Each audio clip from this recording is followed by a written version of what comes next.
물론 여긴 국민 라디오.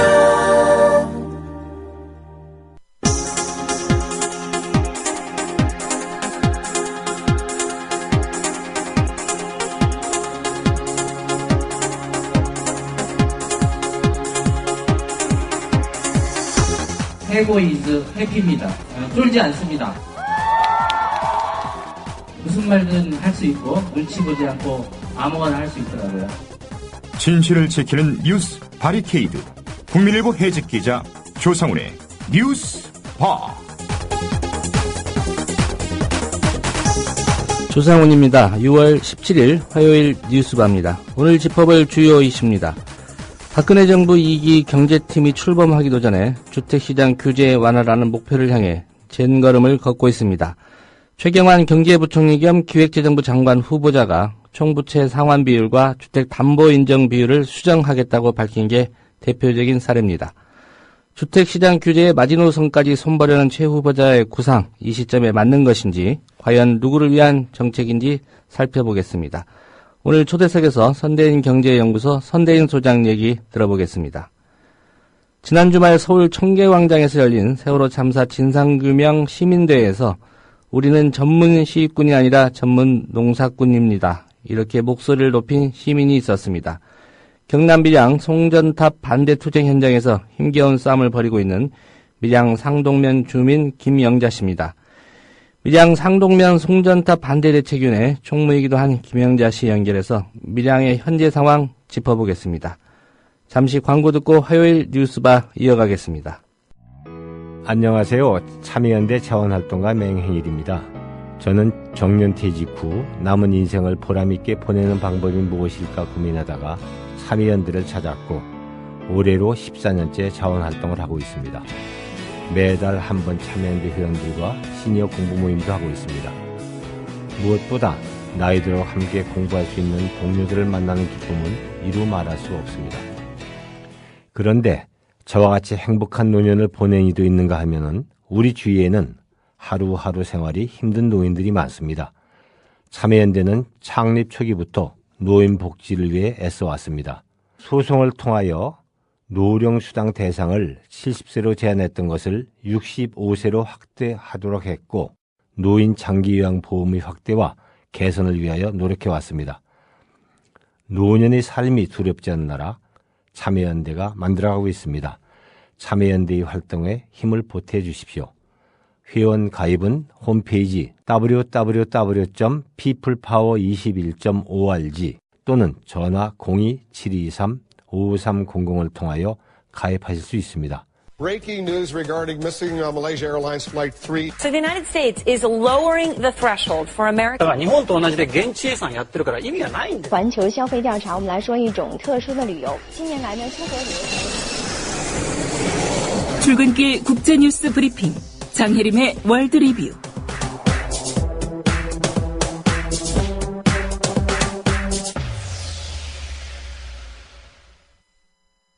네, 밤사이 주요 국제 뉴스부터 정리하겠습니다. 장혜림 캐스터입니다. 안녕하세요. 안녕하세요. 예, 이라크 사태부터 좀 살펴봐야 될 것 같습니다.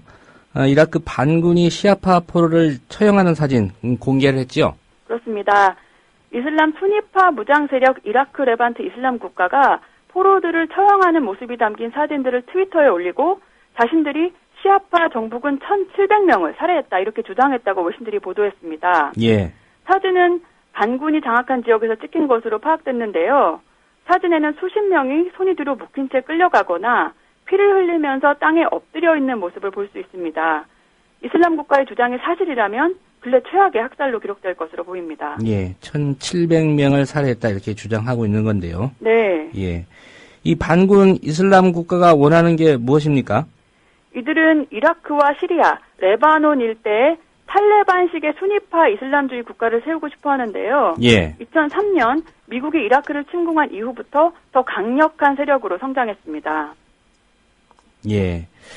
이라크가 시리아와도 공조를 하고 있다고요? 그렇습니다. 현재 이라크 정부는 수도 바그다드 북쪽에서 남진하고 있는 반군을 막기 위해 같은 시아파인 시리아 정부 측과 공조하고 있는데요. 시리아 공군은 지난 15일 이라크 국경과 인접한 시리아 북부와 북동부에 위치한 이슬람 국가 기지에 공습을 가한 것으로 알려졌습니다. 예. 이라크 정부군도 반군 무장 세력 수백 명을 사살했다고 정부군 대변인이 말했습니다. 예. 이렇게 무장 세력이 수도 바그다드로 진군하고 있으면 바그다드에 있는 미국 대사관에서 좀 조치를 취했을 것 같은데 어떻습니까? 미국 국무부는 바그다드 주재 미국 대사관의 경비를 강화하고 직원 중 일부를 비교적 안전한 남쪽 지대로 이동시켰다고 밝혔고요.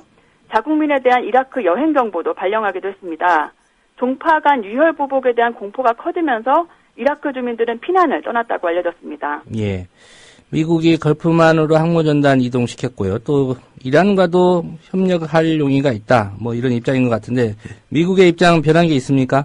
네, 존 케리 미국 국무장관은 미국 정부가 이라크 문제에 대해 이란과도 대화할 가능성이 있다 이렇게 말했는데요. 예. 하지만 군사 협력 방안에는 부정적인 입장을 밝혔습니다. 미국 국방부 대변인도 미국과 이란 사이의 군사활동 조정 계획은 절대로 없다 이렇게 밝혔습니다. 미국의 공습에 대해서 케리 장관은 이 집단학살극에서 국민이 살해되는 것을 멈추기 위해 공습이 필요할 수도 있다 이렇게 설명하기도 했습니다. 예. 월드컵 개막한 지 꽤 됐습니다만 브라질 여전히 반대 시위가 이어지고 있고요. 그런데 브라질 경찰이 이 월드컵 반대 시위를 좀 지나치게 강경하게 진압하는 거 아니냐 이런 얘기가 있죠. 네, 브라질의 한 경찰관이 월드컵 반대 시위에 실탄을 발포한 것으로 보여 현재 당국의 조사를 받고 있는데요. 예. 당시 발포로 인해 부상자가 있는지는 아직 밝혀지지 않았고요. 문제의 경찰관은 본부에 출두해서 사건에 대해 신문을 받고 있습니다. 지난 15일 밤에도 경찰관 한 명이 총을 휘두르는 장면이 카메라에 포착된 일이 있었는데요. 예. 이 경찰관은 나중에 공중을 향해서 두 발을 발포하기도 했습니다. 예. 미국 스탠퍼드대 졸업식 축사, 이 축사를 빌 게이츠 부부가 했다고요?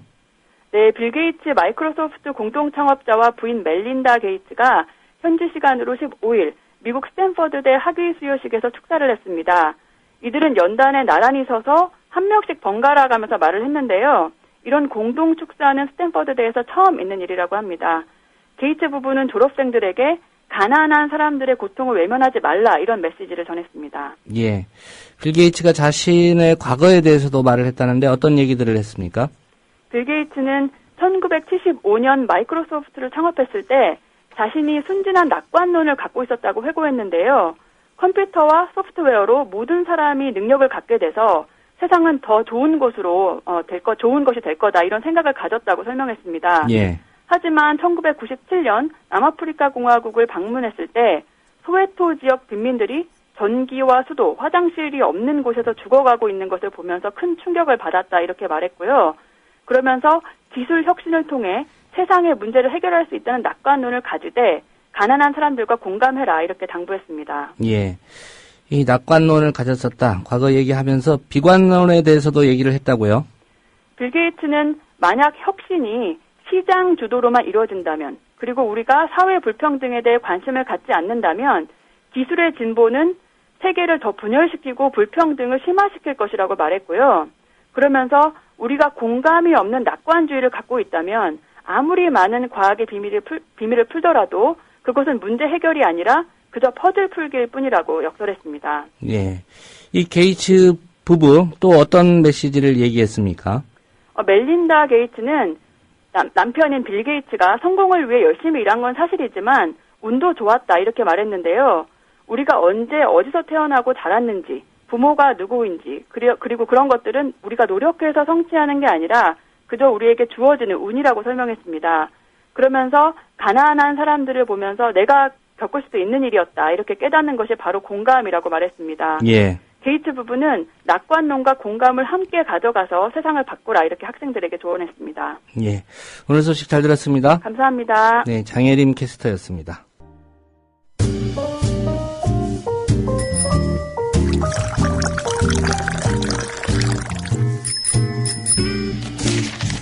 아침 신문 귀로 읽기 김용민 PD의 조간 브리핑. 네, 6월 17일자 조간신문 주요 기사 살펴보겠습니다. 김용민 PD의 조간 브리핑입니다. 안녕하십니까? 네, 안녕하십니까? 예. 오늘은 문창극 씨 얘기는 좀 뒤에 다루고요. 네. 예. 논문 비슷하게 얘기. 생긴 분이네. 김명수 교육부 장관 내정자. 이분 이야기로 시작을 하겠습니다. 예. 김명수 교육부 장관 내정자가 제자가 쓴 석사 학위 논문을 자신의 연구 성과인 것처럼 학술지에 발표한 것으로 확인됐습니다. 어제 송광용 청와대 교육문화수석 이 양반이 제자 논문을 사실 제자가 쓴 논문을 자기 이름을 앞세워서 발표를 했다 이렇게 전해드렸죠. 예. 관련한 소식은 또 뒤에 전해드리겠습니다만은 이번에는 송광용 씨가 아니라 김명수 교육부 장관 내정자입니다.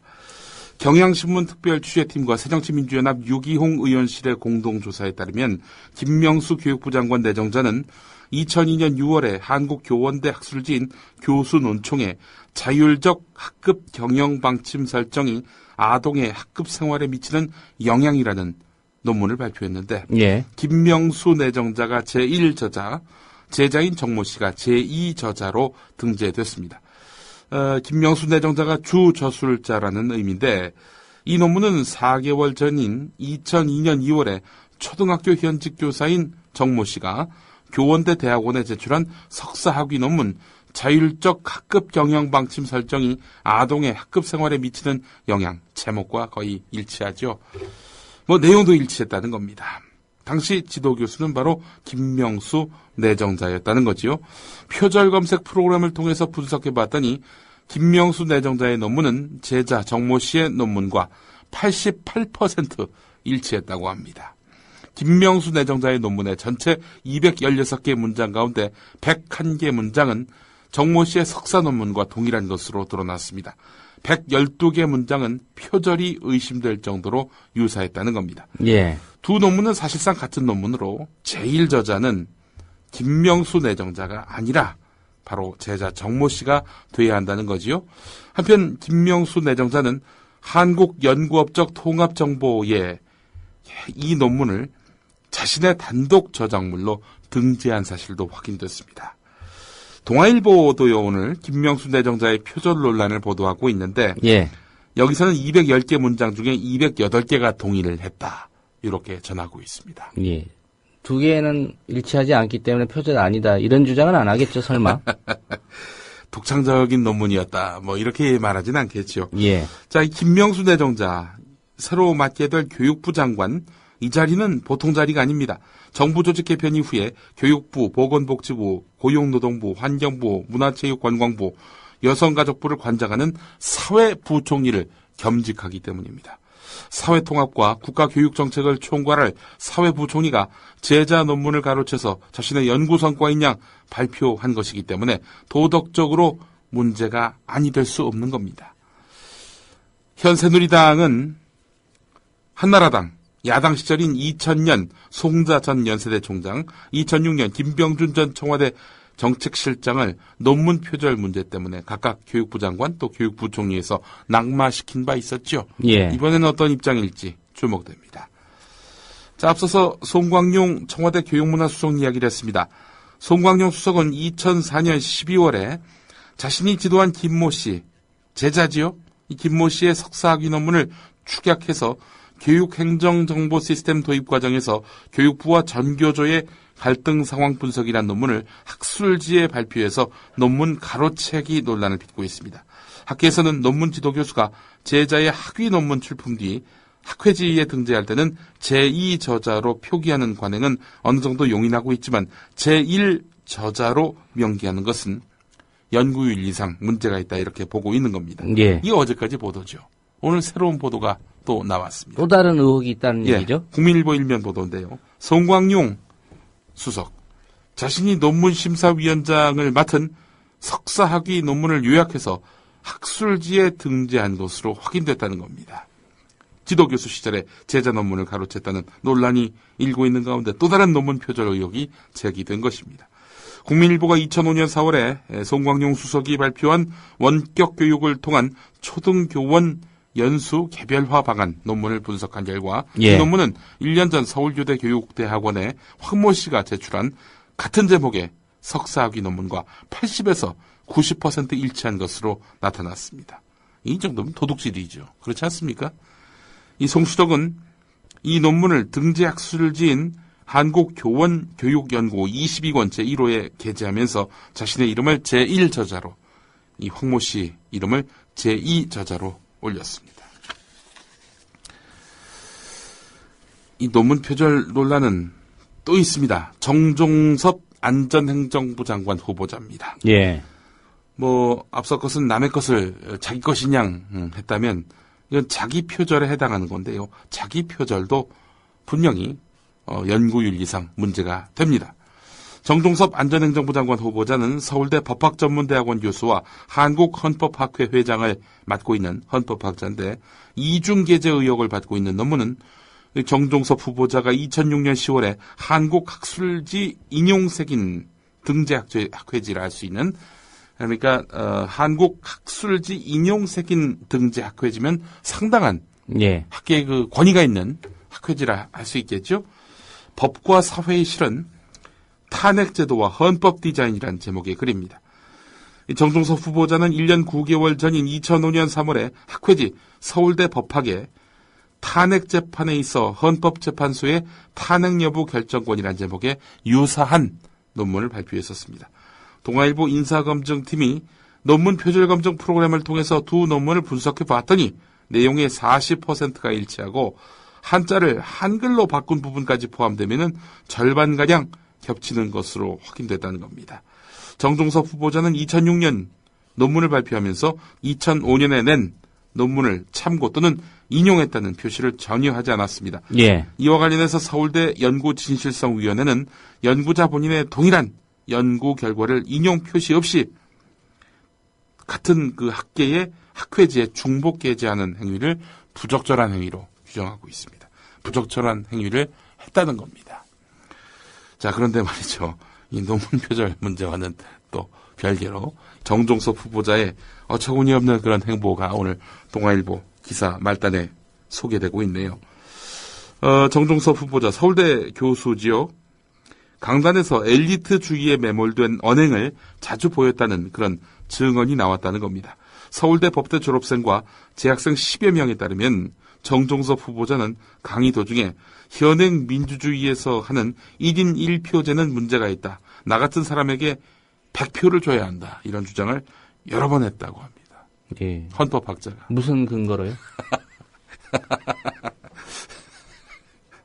자기가 똑똑하니까, 잘났으니까, 이 평범한 사람들, 이런 분들이 1인 1표라면 자기는 한 1인 100표는 줘야 된다. 자신이 그럴 만한 가치가 있는 인물이다. 그렇게 얘기하는 거겠죠. 예. 헌법학자라고요? 예, 헌법학자입니다. 예. 게다가 한국헌법학회장입니다. 이런 건 위헌 소송 못 겁니까? 발언이니까. 네. 예. 농담은 여러 번 안 하죠. 예. 한 번 하고 넘어가는데 여러 번 했다는 거 아닙니까? 복수의 증언자들에 따르면. 예. 이 양반 큰일 날 양반이네. 혹시 이걸 실행에 옮기면 이거 정말 큰일 나겠습니다. 역사 인식에도 문제가 있다. 이런 기사도 있네요. 예, 오늘 서울신문을 비롯한 여러 신문들이 4.3 항쟁, 공식 명칭으로는 제주 4.3 사건인데요.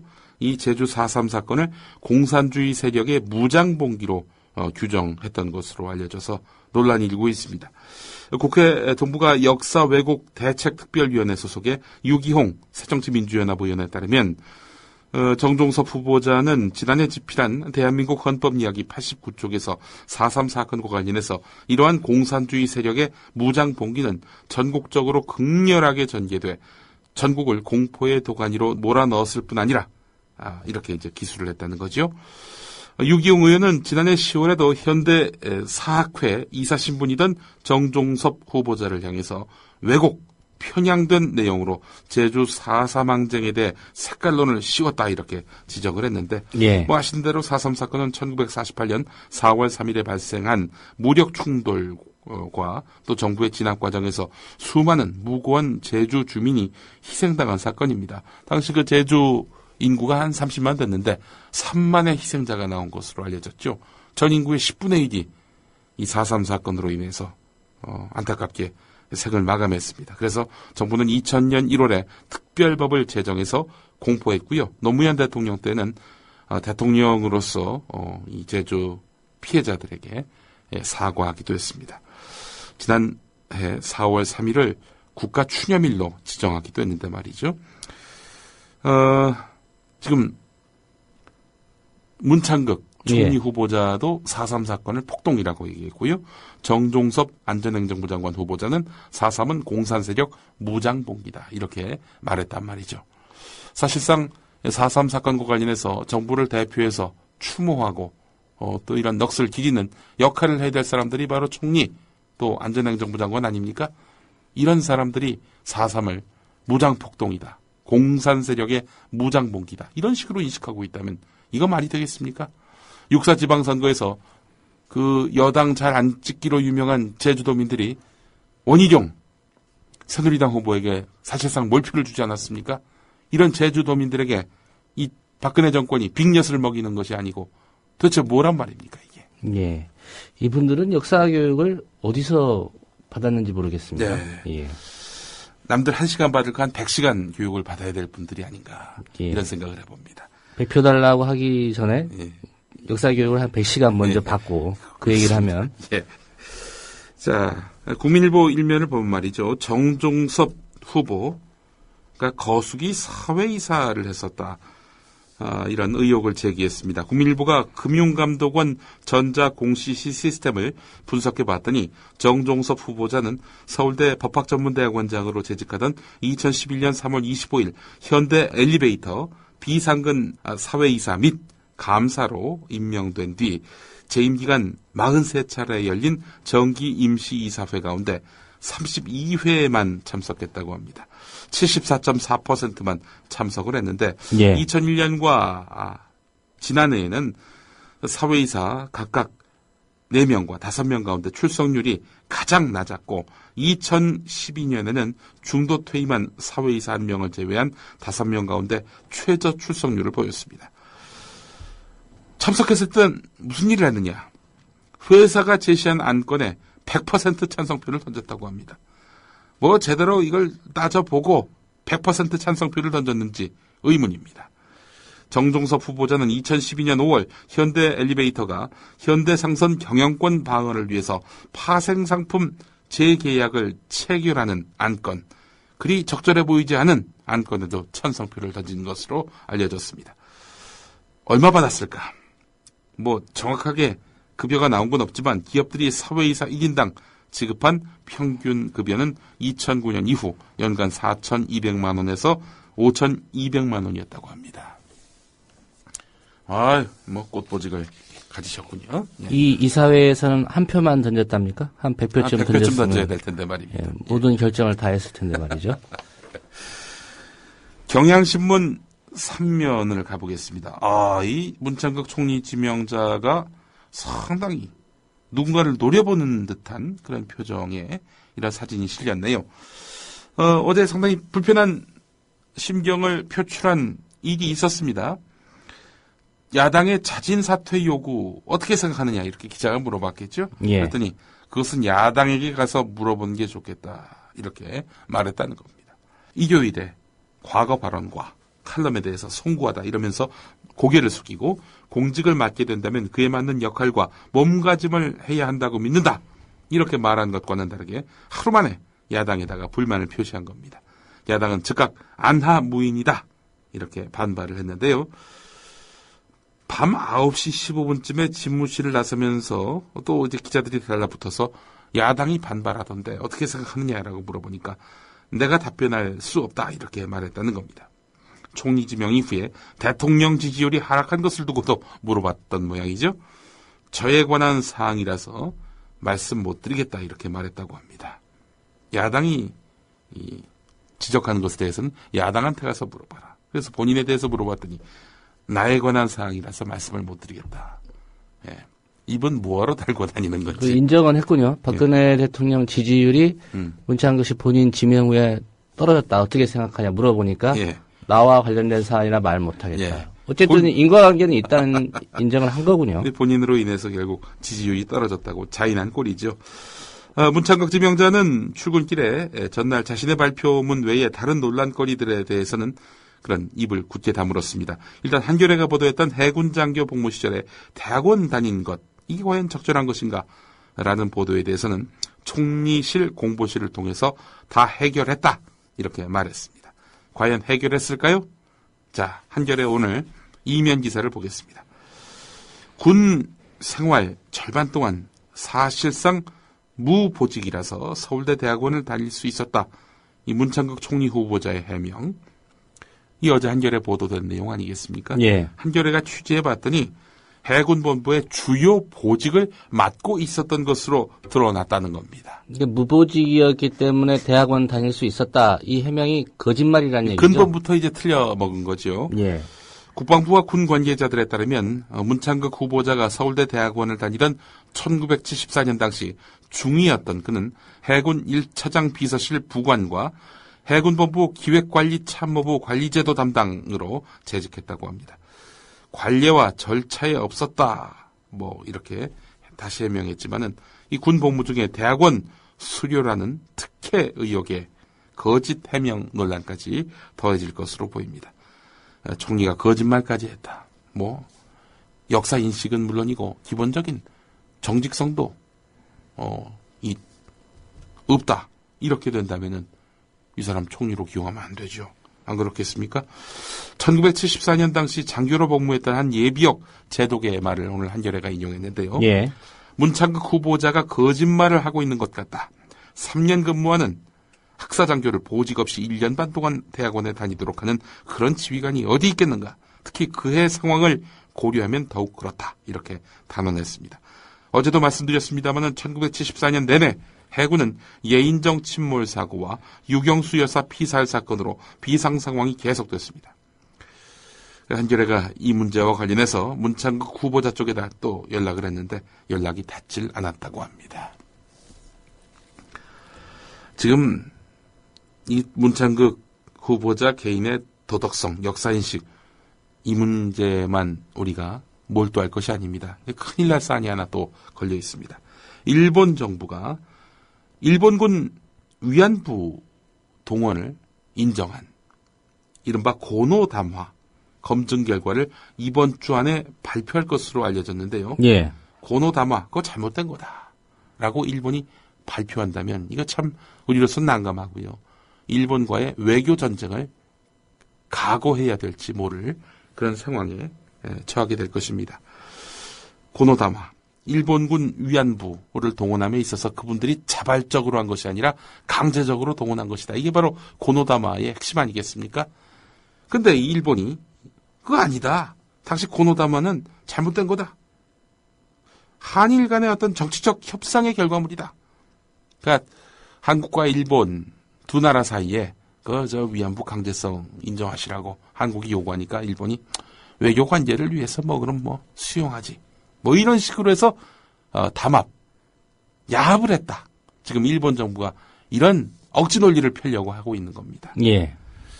우리 정부는 이런 결과가 발표될 경우 강하게 대응한다는 방침을 세워놓고는 있지만 떨떠름하기 이를 데가 없습니다. 왜냐? 문창극 후보자가 위안부 관련 배상은 끝났다. 이런 식의 칼럼과 학교 강연을 한 거 아니겠습니까? 이렇게 되면은 위안부 관련한 일 다 끝났다는 사람을 총리로 기용해 놓고는 무슨 우리 일본 정부를 상대로 해가지고 외교적으로 대응하겠다고? 야, 왜 그런 사람 총리로 세워놓고 한 입으로 두 말해? 이렇게 일본이 나오면은 할 말이 없다는 거예요. 예. 자, 협상력 약화 가능성 대단히 걱정되는 부분이라고 오늘 한겨레가 일면 톱 기사로 다루고 있습니다. 한국일보하고 인터뷰한 남경필 경기도지사, 문창극 총리 후보자의 국회 동의 절차와 관련해서 이 문제만큼은 당론으로 정하면 안 된다. 이렇게 말했습니다. 논란이 큰 국민적 관심사인 만큼 새누리당이나 새정치민주연합 모두 유권자 여론을 수렴한 국회의원 개개인의 소신에 맡기자는 주장입니다. 이 말이 뭐겠습니까? 낙마하도록 하자. 이런 얘기 아니겠습니까? 예를 들어서 당론 없이 자유투표로 한다. 그럼 어느 누가 이 문창극 씨를 총리로 세워야 된다라고 동의하겠습니까? 윤상현 씨 정도는 가능하겠군요. 몇몇 하겠죠. 예, 동영상 전편을 보고 그가 애국자임을 확인했다. 이러고 있으니 말입니다. 예. 그런 정신 나간 사람들을 빼고 새누리당도 그 두뇌 달린 사람들이 국회의원 하고 있는데 이 문창극 씨를 총리로 세워가지고 두고두고 레임덕을 그래서 결국에는 새누리당의 어떤 지지율도 폭락하는 이런 결과를 자초할 이런 상황을 과연 박근혜 정권 이후에도 계속 영업을 해야 될 새누리당이 택하겠냐 이겁니다. 예. 만에 하나 임명동의안 표결하게 되면 그 누가 찬성표 던졌는지 공개되죠? 아닙니다. 비밀입니까? 인사투표와 관련해서는 비공개가 원칙입니다. 비밀주의가 또 원칙이고요. 이번 거는 좀 공개를 했으면 하는 그런 좀 기대가 있습니다. 예. 예.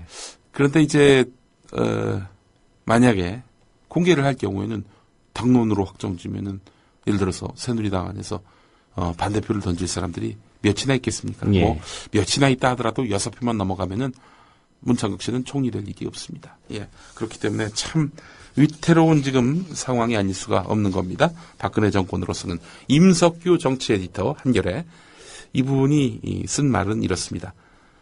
이재호가 나선 걸 보면은 이거 상황이 심상치 않다. 이렇게 표현하더군요. 예. 이재호 새누리당 의원 친이계의 맏형 아니겠습니까? 이 양반이 되지도 않을 일을 왜 하느냐 라면서 문창극 총리 후보자에 대한 인사청문 요구 이것을 하는 정부에 대해서 맹비난을 했습니다. 이 양반 역시도 뭐 인사청문 과정조차도 거칠 자격이 없는 인물이다. 문창극 씨가.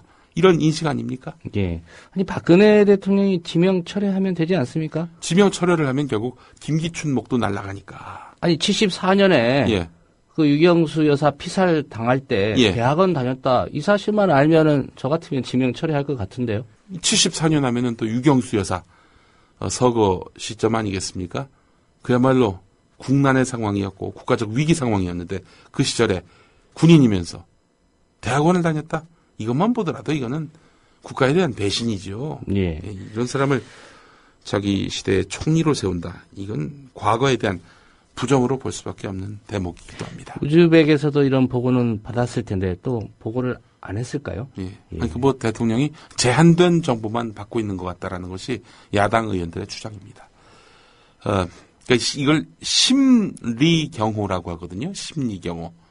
각하가 대노하시고 경노하시면 안 된다. 심기를 살펴서. 예. 심리경호가 아니라 심기경호. 예. 심기경호라고 합니다. 오늘 한겨레 사설 연일 문창극 안 된다 이 사설이 나오고 있는데 오늘은 특별히 제가 주목하게 됩니다. 기독교 근본주의 총리로 통합을 이룰 수 없다 이런 얘기입니다. 기독교 근본주의가 뭡니까? 기독교 유일주의 태도면서 아주 획일적인 그런 시각이죠. 예. 선악으로 세상을 다 바라보는 그런 구조고요. 모든 건 하나님의 뜻이다. 예, 그렇습니다. 이렇게 얘기하고요. 이 근본주의가 영어로 펀더멘탈리즘인데 이게 같은 말이 뭐냐? 원리주의, 예. 회교 원리주의입니다. 이게 기독교 근본주의하고 이슬람 원리주의가 맞붙었던 게 바로 이른바 대테러 전쟁 아니었습니까? 문창극 후보자의 동영상 발언을 보면 이런 걱정이 단순한 기우라고 하기 어렵다. 그는 일제 36년 집에도 남북 분단도 하나님의 뜻이라고 했다. 6.25 전쟁도 미국을 붙잡기 위해 하나님이 주신 것이라고 말했다. 통일도 남북 협상 같은 것도 필요 없고 하나님의 터치로 이루어진다고 했다. 우리나라 근대사와 현대사를 보면 하나님의 눈으로밖에 한국을 이해할 수 없다라고 말도 했다. 기독교 근본주의가 몸에 배지 않고서야 어떻게 아무데나 하나님의 뜻을 갖다 붙일 수는 없는 것 아니겠는가. 문 후보자 같이 극단적 종교 편향에 갇힌 사람이 총리가 된다면 그렇지 않아도 걱정스러운 종교 갈등이 커질 것이 불을 보듯 뻔하다. 불교계와 유림이 문 후보자의 사퇴를 촉구한 것도 이런 극단적 종교 편향 탓이 크다 할 수 있다. 예. 국민통합을 약속했던 박근혜 대통령 세월호 이후에 여러 입장 표명 이건 다 거짓말로 드러나고 있는 것 아닌가. 결국 문창극 씨를 고집하는 시간이 더하면 더할수록 대통령이 국민에게 사기쳤다라는 여론은 더욱 확산될 수밖에 없다는 겁니다. 오늘 조선일보 6면으로 가보겠습니다. 이제 다음 소식인데요. 오거돈 부산시장 후보. 예. 730 재보선에서 부산 해운대 기장갑 보궐선거에 출마할 가능성이 있는 것으로 알려졌다는 내용입니다. 그리 크게 다룬 기사는 아닌데 주목되긴 합니다. 오거돈 전 장관 측은 지역에서 출마 요구가 있는 것은 사실이고 오거돈 전 장관이 고민해보겠다라고 답했다라고 말했다는 겁니다. 예. 이 지역의 전에 지역구 국회의원은 누구냐? 현 시장 서병수 당선자입니다. 예. 네. 새정치민주연합 핵심 관계자는 오거돈 전 장관이 야당 입당에 부정적일 수 있기 때문에 지방선거 때와 같이 무소속 야권 단일 후보로 추대해서 돕는 방안을 검토하고 있다. 밝혔습니다. 네. 노회찬 전 대표도 부산에서 나올 수 있다. 이런 언급도 있군요. SBS하고 인터뷰에서 당에서 가라고 하면 그게 지옥이라도 가야 한다라면서 당과 충분히 논의하겠다라고 했는데 말이죠. 예. 고향이 부산이죠. 예. 근데 해운대는 아닌 것으로 알고 있는데 예. 어쨌든 고향에서 정치적 재기를 노리는 그런 방안 지금 검토하고 있다는 겁니다. 예. 저 이정현 씨 나오는데 가서 출마해도 네. 될 것 같은데 어떨지 모르겠습니다. 전남 곡성. 예. 이명박 정부 때 청소년 경제 교육을 활성화하겠다며 설립된 사단법인 한국경제교육협회의 직원과 관련 업체들이 수십억 원의 국고 보조금을 횡령한 것으로 드러났다는 그런 기사가 오늘 경향신문 12면에 실렸습니다. 비리에 연루된 한 업체의 사장은 자신의 비밀 장부에 돈은 먹는 놈이 임자다 이런 글을 적어놓기도 했다고 합니다. 예. 이들의 비리를 감시해야 할 정부 관료들은 이들에게서 선물과 금품을 받은 것으로 드러났습니다. 이렇게 챙긴 돈은 어디다 갖다 썼느냐? 사치, 또 경마에 탕진했다고 합니다. 이들을 감시해야 할 정부 관료, 구체적으로 어느 부처냐? 기획재정부였습니다. 여기 공무원은 금품을 받았다는 겁니다. 한 36억 빼돌렸다고 하는군요. 박근혜 대통령 동생 박지만 씨가 지난해 말에 서울구치소에 수감 중인 신삼길 삼화저축은행 명예회장을 면회한 것으로 알려졌습니다. 예. 올해 초 검찰 안팎에서는 대통령 동생이 특별 면회 금지 대상자인 신삼길 회장을 특별 면회했다는 이야기가 나돌았었는데 사실 삼화저축은행은 여러 가지로 현 여권과 의혹이 얽혀있는 곳입니다. 이상득 의원, 이명박 대통령의 또 맏형인 이상은 다스 회장의 사위 전종화 나무 이쿼티 대표, 친이계 공성진 전 의원과 정진석 전 정무수석의 연루설도 끊임없이 제기돼 왔었는데요. 또 삼화저축은행 신삼길 회장과 절친한 바로 박지만 씨 부부 이름도 등장했습니다. 예. 박지만 씨의 부인 서양희 변호사는 삼화저축은행 대표를 지낸 일도 있었습니다. 예. 어쨌든 왜 면회를 갔을까? 예. 이게 또 궁금증을 자아내고 있군요. 예, 그렇습니다. 예. 경향신문 일면 기사인데 이것도 상당히 주목되네요. 서병수 부산시장 당선자 새누리당 소속인데 혁신학교를 도입하겠다 이렇게 밝혔습니다. 보수 성향의 설동호 대전시 교육감도 혁신학교를 내년 중에 설치하겠다 이렇게 밝혔습니다. 이게 사실 진보교육감의 공약이라 할 수 있는데요. 혁신학교가 이거를 보수 교육감 또 보수 광역단체장 당선자가 수용하기로 한 것. 이것은 결국 혁신학교가 전교조학교가 아니라 일선 교육 현장에서 호평을 받는 보편적인 대안교육 모델로 전환하고 있음을 보여주는 것 아니겠습니까? 예. 상당히 주목됩니다. 오늘 여기까지 하겠습니다. 예, 김용민 PD의 조간 브리핑이었습니다. 잘 들었습니다. 예.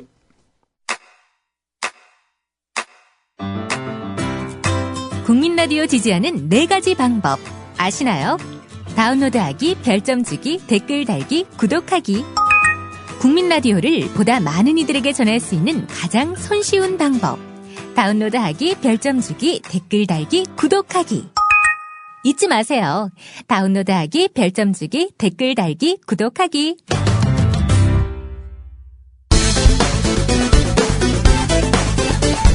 어디서 결혼시켰습니까? 그냥 뭐 조그만 교회에서 했습니다. 교외에서 했습니다. 그런데 천 후보자가 조그만 교회라고 말한 아들 결혼식 장소는 초특급 호텔의 야외 연회장이었습니다. 지금 후보자께서 아드님 결혼식을 교회에서 하셨다고 그랬죠? 아니, 교외라고 그랬어요. 교외. 네. 교회가 아니라. 예. 교회. 워커힐 W 호텔에서 안 했습니까? 예, 그 야외에서 했습니다. 네, 그건 굉장히 호화 호텔입니다. 적당히 빠져나가려다가 덜미를 잡힌 천성관 검찰총장 후보자. 그의 저승사자는 바로 박지원 새정치민주연합 의원. 후보자 역시 자식들 위장 전입해서 학교 보낸 거 알고 계십니까? 예. 인정하십니까? 예. 결정타는 따로 있었으니 뒤에서 돈을 대주는 이른바 스폰서가 있는 것 아니냐는 의혹. 특히 15억 5천만 원을 빌려준 사업가 박모 씨와 함께 해외 골프 여행을 간 의혹 등을 제기하며 특수관계가 아니냐고 추궁했습니다. 후보자도 골프채를 가지고 가고 박도 가지고 갑니다. 3,000달러짜리 샤넬 핸드백을 같은 장소에서 같은 날 가지고 갔다가 또 같이 귀국해서 같이 찾아서 들어오고. 저희가 뭐 그 비행기에 같이 탔었는지는 모르지만 저랑 같이 간 그런 기억은 없습니다. 결국 이렇게 해서 아웃되시고. 천성관 검찰총장 후보자 낙마와 관련해 검찰이 제보자 추적에 나서 논란이 일고 있습니다. 검찰이 명품 구입 목록 같은 정보가 유출된 경위를 파악한다고 나섰고 이를 공개했던 박지원 의원은 강력히 반발하고 있습니다. 국정원에서 검찰에서 조사를 하는 것은 적반하장이라고 생각합니다. 김태호 국무총리 후보자에 대한 국회 인사청문회가 오는 24일 실시됩니다. 야당이 철저한 검증을 벼르고 있어 청문회 전국이 순탄치 않을 것으로 예상됩니다. 김태호 총리 후보자에 대한 검증. 당시 야당의 사령탑은 누구였을까? 그는 바로 천성관을 날린 그 사람. 우리 민주당에서는 철저한 인사청문회를 준비를 하고 도덕성과 자질 여러 면에서 따지겠습니다. 김태호 후보자에 대해서는 첫째, 은행법, 공금횡령, 직권남용, 업무상 배임, 위증, 공직자윤리법, 공직선거법, 지방공무원법 위반을 했습니다. 이러한 실정법, 공소시효가 남아있는 위증까지 합치면은 8개 법을 위반했기 때문에 청문특위에 고발을 요구합니다. 전방위적 공세와 압박의 결국 두 손 두 발 다 든 김태호 후보자. 대통령의 국정 운영에 더 이상 누가 되어서는 안 되겠다는 생각으로 저는 오늘 총리 후보직을 사퇴합니다.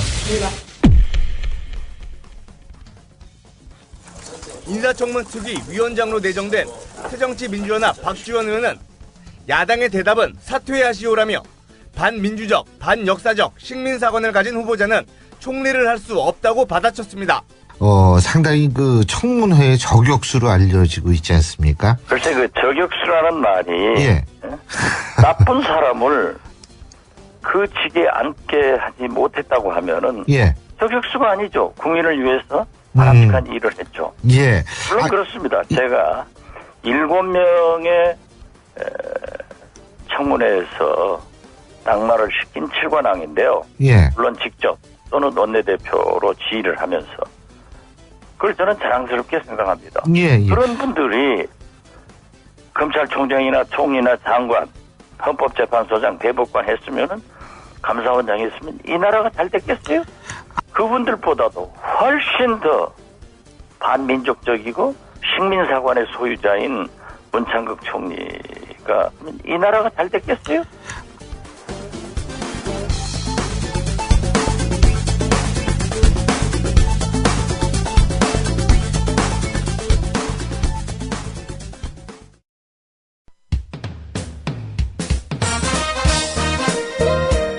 균형 잡힌 시각, 정직한 분석, 조상훈의 뉴스바. 이어서 초대석으로 만납니다.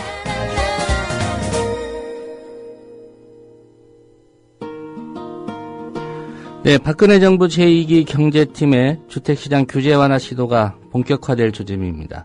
이 같은 움직임의 중심에 경제부총리 겸 기획재정부 장관으로 내정된 친박 핵심 실세 최경환 새누리당 의원이 있습니다.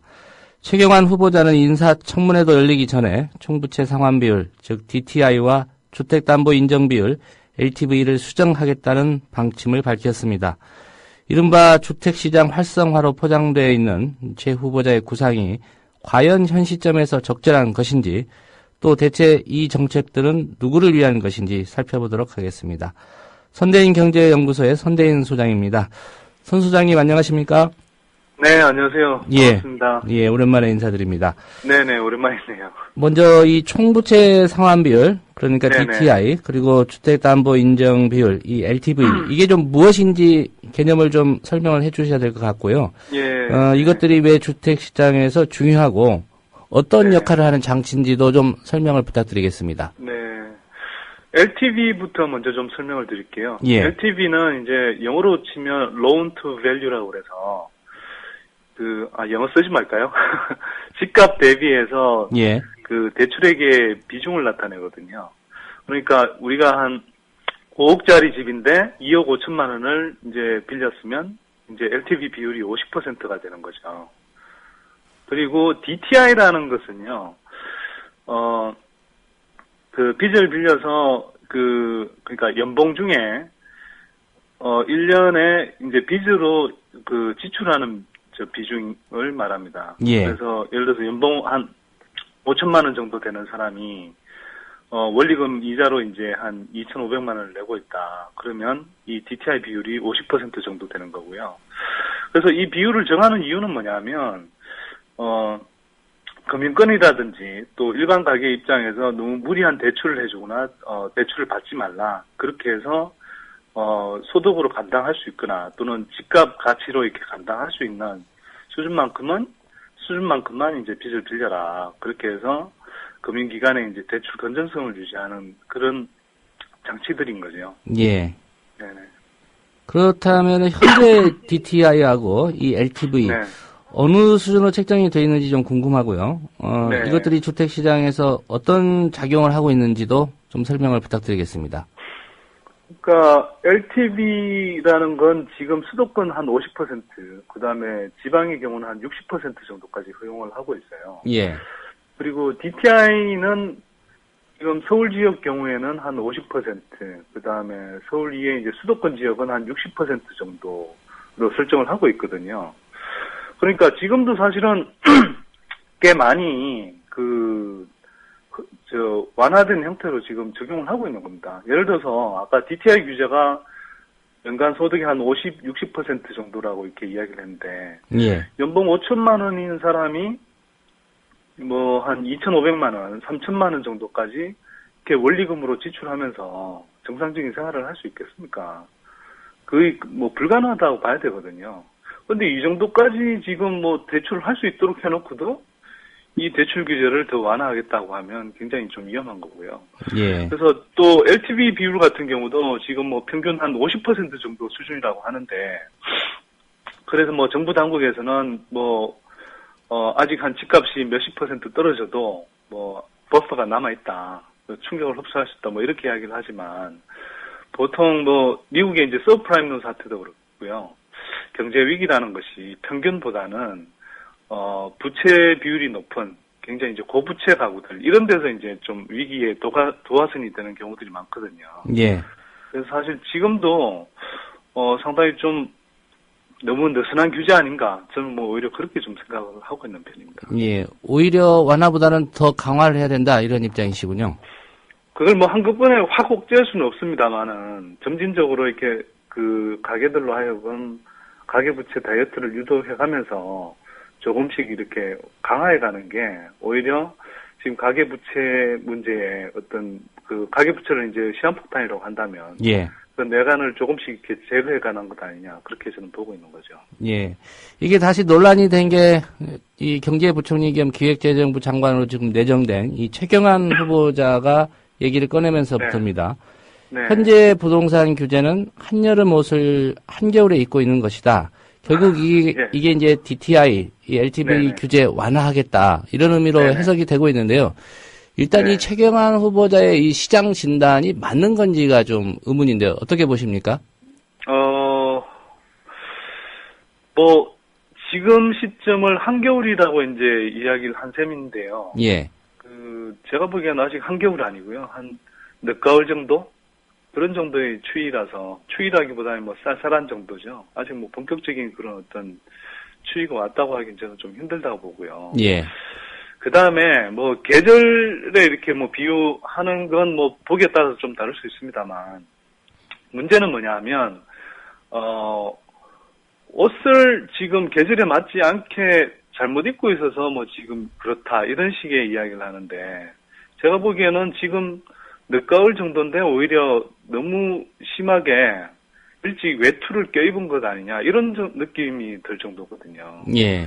뭐 다들 알고 계시겠지만 이명박 정부 이후로 한 20몇 차례 이제 부동산 부양책이 나왔고요. 박근혜 정부 들어서도 지난해 4.1 대책 비롯해서 크고 작은 대책들이 계속 쏟아져 나왔습니다. 그러면서 했던 것이 계속 뭐 관련한 부동산 규제를 완화하고, 또 한편으로는 가게들한테 빚내서 집 사라고 계속 이제 촉구하는 그런 대책들을 내놓지 않았습니까? 그러니까 사실은 시장 침체 상황에 비하면 굉장히 과도한 그런 규제 완화책들을 이미 쓰고 있는데, 예. 그런데 뭐 그런 상황에서 오히려 거꾸로 아직도 부동산 하락기 때 그런 뭐 규제들이 강하게 남아있다라는 인식 자체는 굉장히 뭔가 좀 착각하고 있는 것 아니냐. 아니면 의도적으로, 뭐 부동산 기득권 세력한테 영합하는 그런 식의 좀 발언을 하고 있는 것 아니냐. 저는 그렇게 생각합니다. 예. 이 최경환 후보자 주상대로 이 DTI나 LTV를 완화를 하게 되면. 죄송합니다. 네. 결국 이게, 서민들 입장에서는 이 주택거래 시장이 활성화돼서 내 집 사고 팔고 하는데도 좀 도움이 되지 않을까, 이런 부분을 제일 궁금해 할 것 같은데, 네. 전혀 그렇게 갈 것 같지 않다, 이렇게 진단하시는 거죠? 지금 서민들 입장에서 집값이 적당한가요? 그렇지 않잖아요. 소득 대비해서 다 비싸다고 느끼잖아요. 예.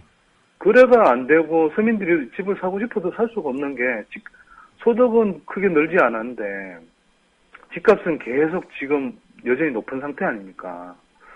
그러면 사실은 이게 뭐 한꺼번에 집값이 확 떨어지도록 하는 건 좀 뭐 경제에 큰 충격이 올 수 있으니까 뭐 좀 이렇게 속도 조절은 해야 되지만, 점진적으로 집값이 하락하도록 해서 거품을 빼고 또 거기에 맞춰서 가계부채도 이렇게 다이어트 할 수 있도록 그렇게 하는 게 그 옳은 방향이라고 할 수 있는 거죠. 예. 근데 그런 생각은 없이 계속 대출 규제를 완화해서 빚을 내서 집을 더 살 수 있도록 해주겠다. 이건 단기적으로는 뭐 이 부동산을 좀 떠받치고 단기적으로 뭐 경기가 활성화되는 것처럼 이렇게 느껴질지 모르겠지만, 길게 보면 한국 경제 전반에, 그다음에 서민 경제에도 독입니다, 독. 예. 그렇다면 우리나라 경제뿐만 아니라 서민 경제들에게도 독이 되는 이런 정책을 굳이 추진하려고 하는 이유, 결국 이 정책의 수혜자들은 누가 될 거라고 보십니까? 저는 이제 부동산 기득권 세력이라고 표현하는데요. 예. 부동산 다주택자들, 또 건설업계, 부동산업계, 뭐 이런 쪽이 이제 주로 혜택 받는 사람들이 되겠죠. 뭐 당장 최근에 뭐 임대소득 과세 관련해서도 지난 2월 달에 정부가 모처럼 좀 정책 방향상으로는 옳은 정책을 내놨는데, 그걸 부동산 다주택자들이나 부동산 업계에서 이렇게 이것 때문에 부동산 시장이 다시 죽고 있다, 뭐 이런 식으로 이렇게 아우성치니까 또 결국 일주일 만에 추가 대책을 내놨다가 지금 또 몇 달 만에 다시 후퇴하는 대책을 내놓지 않았습니까? 예. 그런 걸 보면 이 정부의 정책이 말로는 포장은 맨날 뭐 친서민 이런 표현을 쓰고, 또 무슨 뭐 선진화 방안, 정상화 방안 이렇게 이야기하지만, 이 선진화 방안도 아니고요, 서민을 위한 대책도 아니고, 늘 이렇게 부동산 다주택자들, 부동산 부자들, 또 부동산 업계들을 위한 그런 정책들이었다고 저는 생각합니다. 예. 근본적인 의문일 수도 있겠습니다만은, 이 박근혜 정부 2기 경제팀을 이끌 사람으로 이 박근혜 대통령이 이 최경환 새누리당 의원을 지명한 배경, 이유는 뭐라고 보십니까? 일단 세월호 참사 관련해서 전혀 뭐 사과나 반성의 뜻이 없음을 인사로 보여주고 있다, 저는 그렇게 생각하거든요. 예.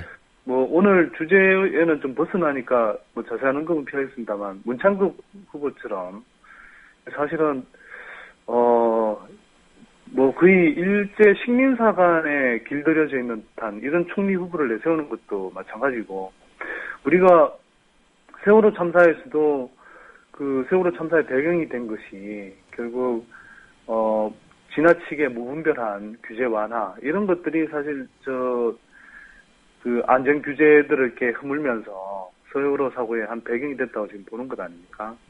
근데 그런 측면에서도 지금 계속 뭐 부동산 대출 규제 이런 것들을 풀라고 이렇게 밀어붙이는 그런 사람을 경제부총리로 이렇게 인선을 했다. 예. 그리고 상당히 이제 세월호 참사에 그래서 교훈을 얻지도 못했을 뿐만 아니라 말로는 뭐 사과한다라고 했지만 전혀 사과의 뜻이 없다라는 걸 보여주기도 하고요. 한편으로는 뭔가 굉장히 단단한 착각에 사로잡혀서 지금 한국 사회가 가뜩이나 전체적으로 이 세월호 같은 위험한 상황에 몰려 있는데도 계속 정부는 더 위험한 방향으로 이렇게 운전을 하고 있다. 그런 생각이 듭니다. 예. 이 최경환 후보자의 이런 언급이 있고 나서 몇몇 네. 보수 언론들이 이게 부동산 시장이 벌써부터 뭐 최경환 효과로 들썩거린다. 이런 네. 보도를 좀 내고 있습니다. 네. 이건 어떻게 봐야 될까요? 네, 그냥 뭐 선동 보도죠. 늘 부동산 대책이 나오거나 무슨 정부의 이제 책임자가 뭐 관련한 이렇게 뭐 이 규제 완화 방침 이런 것들을 내놓을 때마다 뭐 언론에서 바로 그 다음 날 뭐 부동산 중개업소에 전화를 해서 뭐 문의 전화가 쇄도하고 있다, 뭐 호가를 올리고 있다, 뭐 이런 식의 그 장문에 가까운 그런 보도들을 쏟아내거든요. 예. 그러니까 지금도 뭐 부동산 시장이라는 게 얼마나 무거운 시장인데 장관 후보로 그러니까 장관으로 확정된 사람도 아니고 후보자가 내뱉은 말을 가지고 뭐 벌써 훈풍이다 이렇게 이야기하는 거죠. 실체가 없는데 그냥 자기네들끼리 서로 말을 만들어내면서 장문에 가까운 그런 이렇게 보도를 하고 있는 거라고 저는 생각합니다. 예. 이 TV 화면 보니까 뭐 실제로 네. 부동산 중개업소 운영하는 분들한테 오늘 문의 전화가 몇 통 왔다. 뭐 네. 어느 선까지 규제를 완화하는 건지 궁금하다. 네. 제가 보기에는 그 전화를 최경환 후보자나 기획재정부에 해야지 왜 그걸 부동산 중개업소에 하는지 좀 의문이던데. 그런 전화들도요. 뭐 매수자들이 살까 하고 하는 게 아니라 매도자들이 그러니까 주로 하우스푸어 매도자들인데요. 잠재적 매도자들. 그 집주인분들이 집을 팔긴 팔아야 되겠는데 안 팔리니까 이런 대책들이 나오면 혹시나 팔릴까 또는 뭐 분위기가 어떤가 싶어서 이렇게 그분들이 이제 이 답답한 상황이니까 전화를 하는 경우들이 뭐 종종 있는지 모르겠지만 예. 사실 대부분의 경우에 이런 대책 나온다고 해서 뭐 잠재적 매수자들이 이거 큰일 나나 보다 뭐 이런 식으로 해서 이렇게 뭐 전화하는 경우는 그게 뭐 몇 년 전이면 모를까요? 뭐 최근 몇 년 사이에는 그런 흐름들이 잘 안 나타납니다. 예. 앞서 손대인 소장께서 이런 진단을 하셨습니다. 뭐 부동산 시장만 놓고 본다면 뭐 한겨울은 아니고 초가을 정도다 이렇게 보시는 것 같은데 우리 현재 부동산 시장 이게 아직은 바닥 아니다라는 입장은 계속 견지해 오셨고요. 이게 어느 정도 더 가야 바닥으로 갈 수 있을지 좀 진단을 해주시고 현 시점에서 정부가 부동산 관련해서 정책을 집행한다면 어느 방향이 옳다고 보시는지요? 뭐 제가 여러 언론 통해서 이제 말씀드린 적이 있는데 집값 바닥 당연히 아니고요. 예. 그 집값 바닥이 되려면 지금 2000년대 내내 집값을 이렇게 띄워왔던 그 가계부채 문제가 일정하게 해소돼야 되거든요. 근데 지금 우리 삶을 짓누르고 있는 가계부채 문제가 해소되기는커녕 계속 악화 일로를 긋고 있지 않습니까? 이 문제가 해소되지 않는 한 진정한 의미의 집값 바닥은 아니고요. 그리고 이런 이야기들은 뭐 저만 하는 게 아니고 사실은 부동산 업계의 이해관계를 갖고 있는 학자들이나 죄송합니다. 부동산 업계의 이해관계를 갖고 있는 뭐 학자들이나 연구자들 또는 부동산 정보업체 관계자들 이런 분들을 제외하고 사실은 경제 흐름을 좀 제대로 진단하시는 분들은 예. 아직 집값 바닥이라고 생각하시는 분들이 아마 드물 겁니다. 제가 보기에는. 예. 어제도 이 국내에서 국내 증권업계에서 아주 주류 증권업체에 있는 사람인데 채권 담당하시는 분인데 그분 이야기도 지금 집값 바닥이 아니고 앞으로 20%는 최소 더 빠져야 된다 이런 이야기를 하시더라고요. 물론 예. 저는 그보다 더 빠질 가능성이 높다고 보는 사람입니다만 이런 사람들도 이렇게 보고 있다라는 걸 제가 좀 대신 증언해 드리고 싶고요. 예.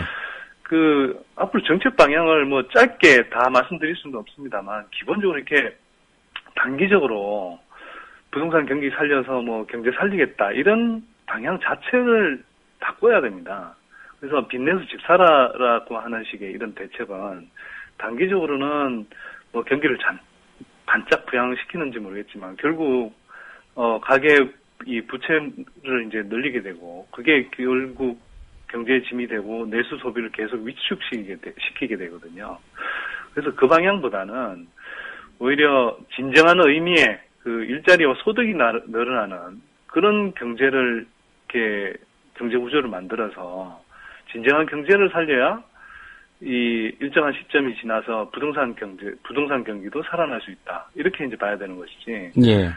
예, 이미 소득 대비해서 너무 높은 집값을 억지로 떠받치면서 부동산 경기를 살리겠다고 해봐야 살아나지도 않을 뿐만 아니라 부동산에 돈이 묶여있는 엄청난 돈들이 계속 거기에 매몰되면서 이 경기가 계속 더 악화될 가능성이 높아진다. 그런 의미에서 좀, 진정한 의미의 hun전하고 지속 가능한 그런 경제 구조를 만드는 게 중요하다. 이렇게 말씀드리고 싶습니다. 예. 집값이 바닥까지 가려면 대체적으로 한 10 내지 20% 현재보다 더 떨어질 거라고 보는데, 선 소장님은. 그게 이제 제 이야기는 아니고. 더 갈 수 있다는 거죠. 이야기를 제가 좀 전해드린 거고요. 예. 저희 이 프로그램 제작하는 김효진 PD도 이제 내 집 마련의 꿈이 상당히 강한데, 네. 예, 아직은 그런 여력도 없는 것 같고요. 때를 기다리고 있는 것 같습니다. 네. 시기로 본다면 어느 시기가 이 집값의 좀 바닥이 될 수 있을까요? 그걸 저도 점쟁이 아니니까 딱 몇 년 안에 그렇게 된다 이렇게 말씀드린 건 그렇고요. 어쨌거나 제가 추정해 보기로는 지금 서울 수도권 경우에는 아직 한 30-40% 정도 예. 집값이 더 떨어져야 정상인 범위에 들어간다. 저는 이렇게 판단을 하고 있습니다. 예. 근데 그게 시기적으로는 정부 정책이라든지 여러 가지 이제 변수에 의해서 시간이 짧게 빨리 다가올 수도 있고 아니면 좀 더 한없이 늘어질 수도 있고 그렇습니다만, 아까도 말씀드렸듯이 가계부채 문제가 완전히 해소되지 않은 상태에서는 집값의 본격적인 반등이나 대세 상승 흐름으로 이렇게 반전하거나 하는 건 없을 겁니다, 제가 볼 때. 예. 그래서, 언론들이 2009년 이후로 계속 집값 바닥이다, 시시때때로 집값 바닥이다, 이렇게 이야기하면서, 빚내서 집 사라, 이렇게 이야기하는데, 그게 속지 마시고요.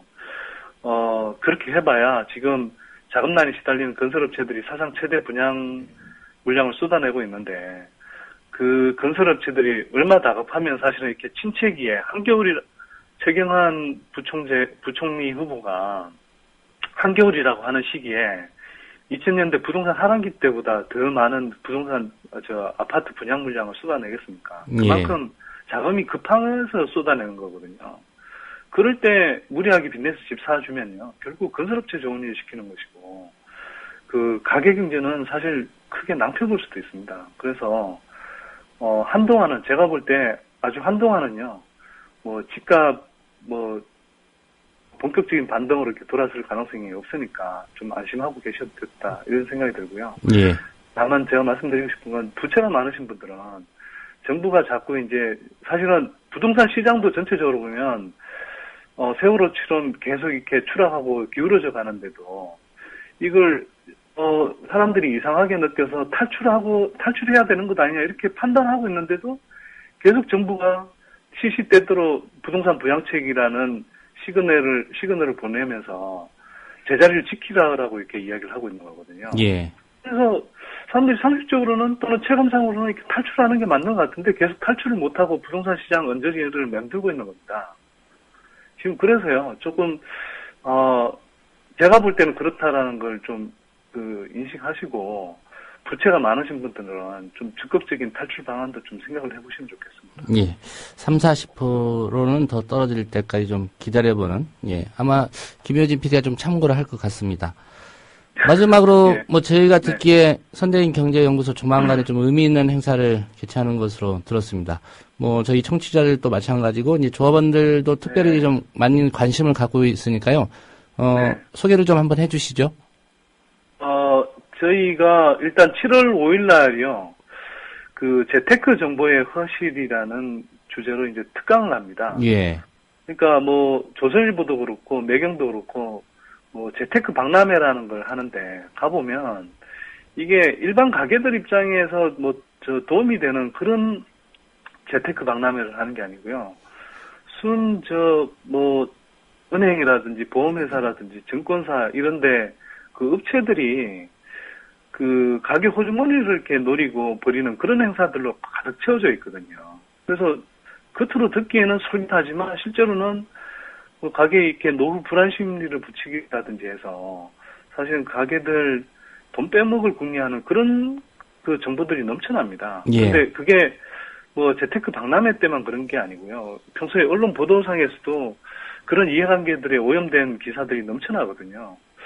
그래서 저희가 뭐 저희 연구소가 뭐 좀 유료이긴 합니다만 그 재테크 정보들을 좀 허실이 뭐냐, 어떤 걸 어떻게 좀 가계 그 자산을 좀 건전하게 관리할 수 있느냐, 그리고 리스크를 충분히 감안해서 일정한 수준에서 어떻게 건전하게 좀 투자를 할 수 있느냐, 뭐 그런 이야기들을 7월 5일 날 좀 하는 그 하루짜리 이제 특강을 좀 마련했고요. 예.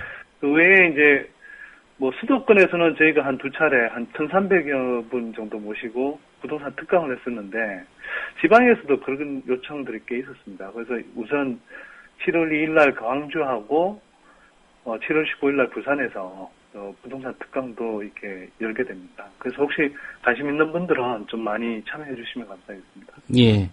뭐 선대인 소장께서 일단 조합원이시기도 하니까 관련 자료들을 보내주시면 저희들이 이제 조합원들께는 안내 메일도 한번 드리고 뭐 다른 행사 때도 마찬가지였으니까 그렇게 해주시면 뭐 관심 있는 조합원들은 또 적극적으로 참여를 하실 것 같습니다.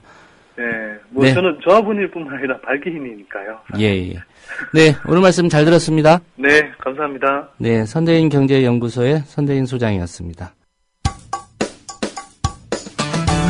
여러분께서는 지금 국민일보 해직기자 조상훈이 진행하는 국민라디오 아침 시사 프로그램 조상훈의 뉴스바를 듣고 계십니다.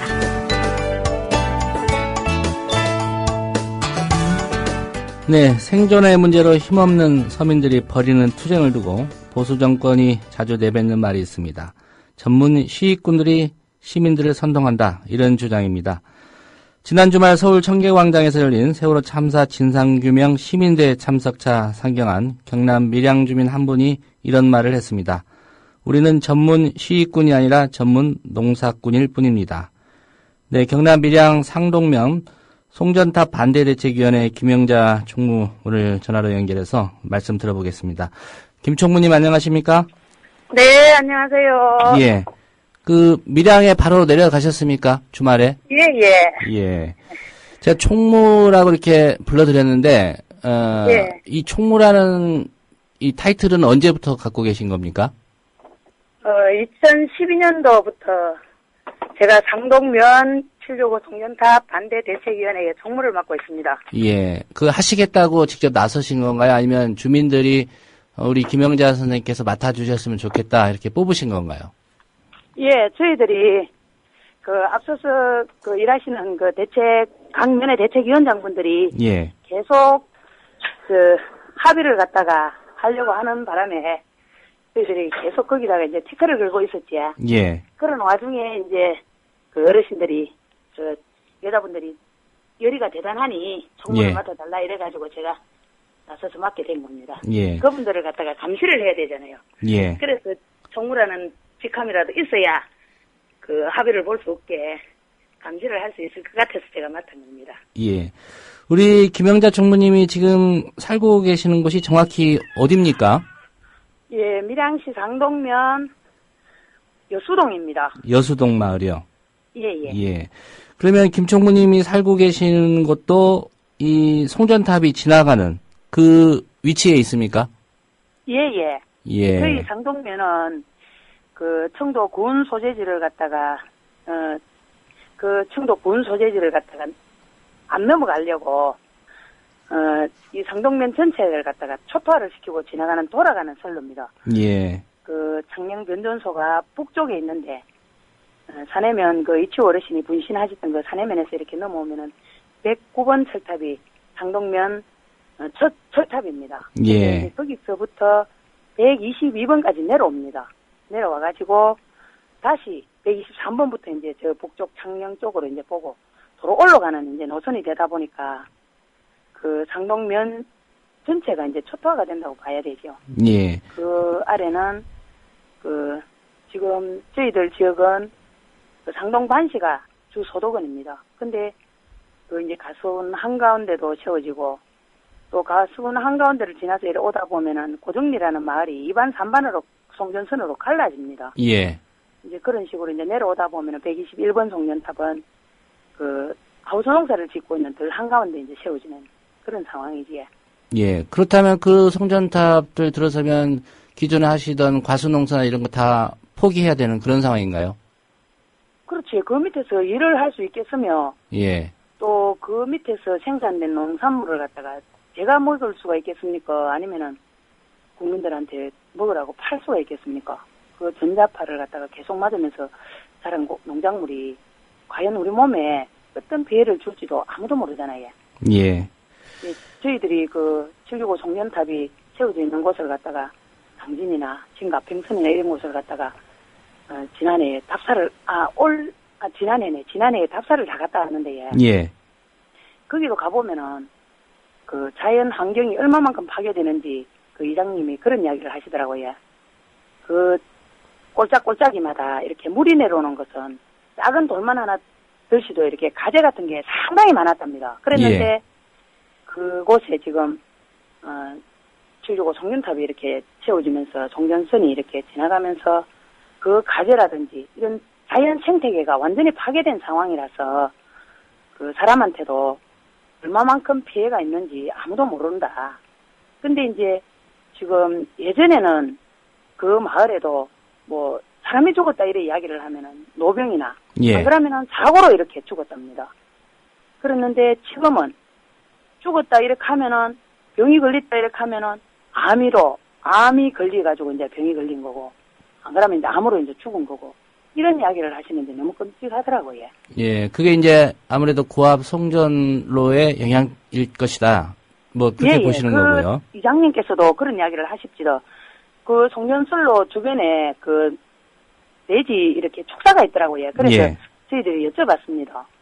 그 축사에 지금 가축이 있느냐고 물어보니까 처음에는 돼지를 먹였답니다. 돼지를 먹이다가 돼지가 안 되니까 소를 넣더랍니다. 예. 축사에다가. 소를 넣어가지고 소를 먹이는데 소도 안 되는지 지금은 축사가 비어있는 상황이다. 이렇게 그 이장님이 설명을 하시더라고요. 예. 그 지난주에 김총무님 계시는 그 농성장, 이 밀양시하고 이제 경찰이 와서 그 행정 대집행하면서 강제 철거를 했고 많은 분들이 또 다치시기도 하셨습니다. 혹시 당시에 김총무님도 그 현장에 계셨습니까? 예. 그 예. 현장에 있었지. 예. 예, 저희가 뭐 영상으로 그때 청계광장에서도 좀 일부 봤고요. 네. 뭐 다시 기억하기 싫으시겠지만 당시 상황 좀 설명해 주시겠습니까? 예. 그때 저희들이 그 현장에는 사람들이 잠을 잘 수 있고 생활을 할 수 있는 공간 그 밑에 옆에다가 또 아래쪽으로 또 이렇게 구덩이를 파가지고 그 밑에서 이제 투쟁을 하고 있었습니다. 저도 그곳에 있었는데 예. 거기에는 그 한 18명 정도가 들어가 있었어요, 처음에는. 그래 있었는데 거기가 이렇게 구덩이를 파고 사람이 거기 위에서는 잠을 잘 수 있는 공간이다 보니까 그 사람들을 갖다가 일단은 다 드러내고 그 위에를 갖다가 철거를 해야 안 됩니까? 예. 근데 무작위하게 115번에는 그 경찰 병력이 무작정 들어와가지고 그 위에 그 허술하게 돼가 있는 위에 사람이 그냥 몇백 명이 그냥 올라서는 거예요. 그래서 그 수녀님들이 저희들을 갖다가 지키기 위해서 이렇게 와 계시는 수녀님들이 기도를 하시다가 얼마나 다급했는지 그 2m가 넘는 그 높이 위에서 그냥 훌쩍 뛰어내리셔가지고 그 목에 걸고 있는 쇠사슬을 갖다가 다 하나하나 벗기면서 예. 빨리 나가자고 지금 이게 무너지면 다 죽는다 하면서 울면서 얼마나 그냥 막 난리가 났었는지. 자칫 큰 사고가 날 뻔했네요. 네. 지금도 예, 그 이야기를 하는데 지금 소름 살끼치거든요. 예. 그런 상황이었는데 정말 그때 후유증으로 주민분들께서 지금 뭐 밤잠을 갖다가 제대로 못 주무시는 분들, 온몸에 또 피멍이 들어갔고 예. 저 남자 경찰들이고 여자 경찰들이고 그 노인들이 무슨 힘이 있다고 팔이고 달리고 몸부림을 치면은 양끌리 나가려고 몸부림을 치면은 딱 꺾어버리는 거라 예. 그런 식으로 꺾이면서 피멍이 들어가지고 엉망에도 돼가 있거든요. 예. 제가 그 모습을 보면서 참 몸에 이렇게 난 상처야 세월이 가면 안 모르겠죠. 그렇지만 가슴에 있는 엉어리는 눈 감을 때까지 그걸 갖다 잊을 수가 있겠습니까? 예. 참 마음 아프죠. 그런 상황입니다, 다들. 농성장이 지금 철거가 됐다고 한다면 이제 어떤 방법으로 지금 그 주민들은 그 반대 목소리 내고 계십니까? 지금 우리 상황실에서도 지금 그 준비를 하고 계시는데 예. 다음 주까지는 지금 농성장을 갖다가 갖고서 새로 꾸미려고 지금 하고 있습니다. 새로 꾸며지면은 새로 꾸미기 전에도 지금 오늘도 116번 같은 데는 115번, 6번 가는 길목에는 지금 주민들이 지금 그 길을 갖다가 지키고 있습니다. 예. 지키고 있는 상황이고 다시 농성장이 또 꾸려지면은 그곳에서 이제 진입로를 막아야죠. 현장은 침탈당했지만 그 많은 공권력 힘에 의해서 저희들이 내줬지만은 그 가는 길은 저희들 땅이잖아요. 예. 그런데도 불구하고 국가가 지금 그대로 그냥 농성장 현장을 보고 바로 닦아 올려가지고 그 옆에 있는 자두나무나 감나무 같은 거는 가수원은 막 아예 자기들 안중에는 없는 거예요. 그러나 우리 농민들한테는 그게 생명줄이지 않습니까? 예. 그럼 비참한 모습들을 보면서 저희들이 가만히 앉아 있을 수는 없죠. 다시 농성장이 꾸려지게 되면은 이제 많은 주민들이 또 나가서 계속 지금 농성장이 이제 그 송전탑이 다 세워질 때까지 지금 수정을 할 것입니다. 예. 예. 그 지난주에 그 주민들 이렇게 강제로 힘으로 이렇게 드러낸 여경들이 끝나고 나서 기념사진을 찍었다는 그런 보도가 있었습니다. 혹시 그 기사 보셨습니까? 예, 맞죠. 예. 어떤 느낌 드셨습니까? 너무하죠. 그 7, 80대 노인들을 갖다가 자기들 마음대로 그렇게 참 뭐 걔도 그런 취급을 받겠습니까? 사실 내 영상을 보셨지만은 걔도 그런 취급을 안 당합니다, 요즘은. 근데 개끌듯이 그렇게 끌어내놔 놓고 헬기로 지금 참 뭐 다치고 의식이 없는 사람들을 갖다 계속 실어나는 와중에도 그런 기념 촬영까지 했다는 거는 인간으로서 있을 수 없는 일이라는 생각을 해야 저희들은.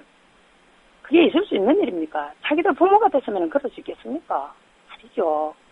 자기들 부모 같았으면은 이렇게 농가 밭을 갖다가 다 뺏기고 있는데 그것도 신방에 가만히 누워서 그냥 자기들 그 공사 잘하라고 가만히 있을 수 있겠습니까? 예. 그죠? 지금 그런 상황이죠. 예. 김천무님이 지난 주말 청계광장에서 이런 말씀도 하셨습니다. 정말 우리에게 국가가 있는지 의문스럽다.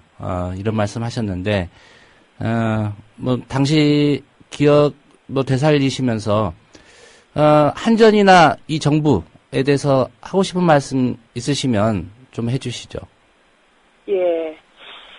지금, 한전은 사실, 경찰이 없으면, 한전은 저희들한테 자기들이 하는 공사가 불법이라는 걸 아셔요. 그래서, 경찰들이 지금 중간에서 저희들을 막고 있기 때문에 그분들이 공사를 할 수 있는 거잖아요. 그래서 저희들하고 1대1로 이렇게 만나지면은, 예. 도망가기가 바빠요. 저희들한테 맞아 죽을까봐 도망가기가 바쁘거든요. 이런 상황인데, 지금 뭐, 경찰 병력에 의해서 저희들은 그 힘을 못 쓰는 그냥 노인네들이 대부분 그런 상황인데, 사실 이 공사가 누가 봐도 합리적이고 합법적인 공사 같았으면은 지금까지 이렇게 끌어오고 있지는 않았겠죠. 벌써 지금 공사가 마무리가 됐겠죠. 그러나 지금 누가 봐도 이거는 권력의 힘에 의해서 지금 저희들이 지금 희생당하고 있는 거거든요. 예. 또 하나는 예, 한번 봐보세요. 똑똑고 돈 많은 사람들이 사는 서울 지역에 그 핵발전소가 좋고 송전탑이 좋은 것 같으면 저희 지역에 이렇게 주겠습니까? 안 줍니다. 안 그렇습니까? 자기들 다 하겠죠. 그 한강 주변에다가 핵발전소 짓고 송전탑 필요하면 채워서 그렇게 전기를 쓰겠죠. 그러나 힘없는 우리들을 갖다가 이런 식으로 왜 짓밟느냐고 예. 저희들한테 국가가 있었다면 국민의 재산과 생명을 갖다가 보호해야 될 의무가 있는 국가가 있었다면 이렇게 당하지는 안 하겠죠. 지금 저희들은 예, 국가한테 지금 재산은 강탈을 다 당한 상황이고, 예. 지금 남은 건 목숨 하나밖에 없잖아요. 제가 그런 이야기를 합니다. 경찰관들이 농도길을 이렇게 막고 서가 있거든요. 막고 서가 있는데, 당신들 차 다닐 때 조심해라. 우리한테는 남은 거는 목숨 하나밖에 없다. 내가 당신들한테 어떤 상황으로 내가 밀어붙일지를 모른다. 예. 내 마음도 나도 모르니까 당신들 차가 오든지 경비가 오든지 하면은 당신들 비키달라 내가 이런 부탁을 갖다가 하고 다닙니다. 예. 사실 그렇거든요. 제 하나 죽으면은 죽어서 이 공사가 중단이 될 수만 있다면은 내 목숨 내놓죠. 그렇지만 내가 내 혼자 죽기에는 너무 억울하잖아요. 예. 그래서 경찰들이 이렇게 막고 서가 있는 농로길을 갖다가 이렇게 차로 가다 보면은 다 밀어붙이뿌리고 그냥 내 죽음만 끄라이가 이래 싶은 생각을 갖다가 항상 머릿속에 그 생각이 떠나질 않거든요. 예. 총무님 좀 힘드시더라도 그 희망을 잃지 마시고 끝까지 네. 잘 싸워주시기를 부탁드리겠고요. 저희가 오늘은 좀 시간이 짧아서 긴 말씀을 못 들었습니다만은 다음에 한번 네. 또 연결해서 현지 상황하고 주민들의 네. 반응도 한번 듣는 시간 갖도록 하겠습니다. 오늘 말씀 잘 들었습니다. 예, 감사합니다. 수고하세요. 예. 의장 송전탑 반대 대책위 상동면에서 총무를 맡고 계시는 김영자 총무님과의 인터뷰였습니다. 오늘 준비한 소식은 여기까지입니다. 내일 오전 7시 반에 다시 오겠습니다. 고맙습니다.